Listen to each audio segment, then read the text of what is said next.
ಇದು ನೋಡಿ ಕಡಲೆಪಪ್ಪಿನ ಚಟ್ನಿ ಪುಡಿ ಎಲ್ಲಕ್ಕಿಂತ ಈಸಿ ಇದು ಮಾಡ್ಕೊಳ್ಳೋದು. ಇದಕ್ಕೋಸ್ಕರ ನಾನು 2 ಲೋಟ ನೀಟಾಗಿ ತೋರಿಸ್ತಾ ಇದ್ದೀನಿ, ಹೀಗೆ ಮಾಡ್ಕೊಳ್ಳಿ, ತುಂಬ ಚೆನ್ನಾಗಾಗುತ್ತೆ. 2 ಲೋಟ ಕಡಲೆಪಪ್ಪು, 1 ಲೋಟ ಒಣಕೊಬ್ಬರಿ, ಹುಣಸೆ ಹುಳಿ ಸ್ವಲ್ಪ, ಉಪ್ಪು, ಖಾರಕ್ಕೆ ಬೇಕಾದಷ್ಟು, ಒಣಮೆಣ್ಸಿನ್ಕಾಯಿ ಫ್ರೈ ಮಾಡಿ ಇಟ್ಕೋಬೇಕು. ಕರಿಬೇವು ರೆಡಿ ಮಾಡಿ ಇಟ್ಕೊಂಡಿದ್ದೀನಿ. ಕರಿಬೇವು ಒಗ್ಗರಣೆಗೆ ಬೇಕು. ಇವಾಗ ಮಿಕ್ಸಿ ಜಾರಲ್ಲಿ ಇದನ್ನ ಮಾತ್ರ ಪುಡಿ ಮಾಡ್ಕೊಂಡು ಬರೋಣ. ಈ ಚಟ್ನಿ ಪುಡಿ ಅನ್ನಕ್ಕೂ ಚೆನ್ನಾಗಿರುತ್ತೆ, ಪೊಂಗಲ್ಗೂ ಚೆನ್ನಾಗಿರುತ್ತೆ, ಈರುಳ್ಳಿ ದೋಸೆ ಮತ್ತು ದೋಸೆ ಮೇಲೆ ಹಾಕ್ಕೋತೀವಲ್ವ ಚಟ್ನಿ ಪುಡಿ, ಅದಕ್ಕೂ ಎಲ್ಲಕ್ಕೂ ಚೆನ್ನಾಗಿರುತ್ತೆ.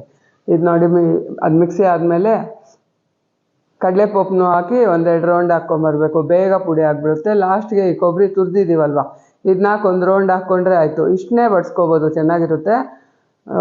ಇದು ಇಲ್ಲ ಅಂದರೆ ಇವಾಗ ಇದಕ್ಕೆ ನಮ್ಮನೇಲಿ ಒಗ್ಗರಣೆ ಇಷ್ಟ, ಅದಕ್ಕೆ ಒಗ್ಗರಣೆ ಹಾಕ್ತೀನಿ. ನೀವು ಬೇಕಾದ್ರೆ ಹಾಕ್ಕೊಳ್ಳಿ, ಚೆನ್ನಾಗಿರುತ್ತೆ. ಸಾಸಿವೆ, ಜೀರಿಗೆ, ಇಂಗು ಸ್ವಲ್ಪ ಹಾಕ್ಕೋಬೇಕು. ಬೆಳ್ಳುಳ್ಳಿ ಇಷ್ಟ ಇರೋರು ಬೆಳ್ಳುಳ್ಳಿನ ಮಿಕ್ಸಿಗೆ ಹಾಕೋವಾಗೆ ಹಾಕ್ಕೊಳ್ಳಿ. ನಾನು ಬೆಳ್ಳುಳ್ಳಿ ಹಾಕ್ತಾಯಿಲ್ಲ. ಇದೆಲ್ಲ ಸ್ವಲ್ಪ ಫ್ರೈ ಆದಮೇಲೆ ಕರಿಬೇವು 1 ಹಿಡಿ ಹಾಕ್ಬಿಟ್ಟು, ಒಂದು ಸ್ವಲ್ಪ ಗ್ರೀನೇ ಇರಲಿ, ಅದು ಒಣಗಿದೆ, ಸ್ವಲ್ಪ ಎಣ್ಣೆಯಲ್ಲಿ ಒಂದು ಸರಿ ಮಿಕ್ಸ್ ಮಾಡಿದ್ರೆ ಸಾಕು.